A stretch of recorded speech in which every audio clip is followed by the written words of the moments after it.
Hello, Tabor family. I come to you today with a humble heart filled with gratitude. We have so much to be thankful for. First off, I am thankful for your prayers, for Karen and I personally, for Tabor as an institution, and for groups of our students, faculty, staff, and coaches.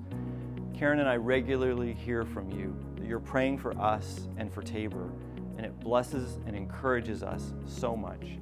Please continue. Thank you so much. Thank you as well for sending us your students. This last year was an amazing year. We had such a great group of students and faculty and staff and coaches. We've met many of the new students who are coming this fall, and we're so excited for the year ahead. We have tremendous hope for another fantastic year. Thank you as well for your financial contributions. Every year we come to you asking for your gifts to support the ministry of Tabor College, and you have responded so generously. We work very hard to control costs, to have robust enrollments, and we need your contributions as well to balance our budgets, and you have responded in record ways this year.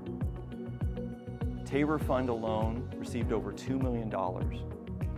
Restricted giving was over $10 million this year. Those are gifts that go for projects like Jost Hall, where I am today. I'm so excited about this new residence hall and that it's going to be filled with students in just a few weeks. There are other projects that you're giving towards, and in particular our endowment, which you have grown over 20% this year alone. Thank you so much for your partnership in that. We still have much to do. Every day we are on our knees in prayer, asking God to provide the students, staff, and supporters that we need to continue the ministry of Tabor College. Thank you for your part and your partnership in that work. Thank you, we love you, and may God continue to bless you as we together expand Christ's kingdom here on earth.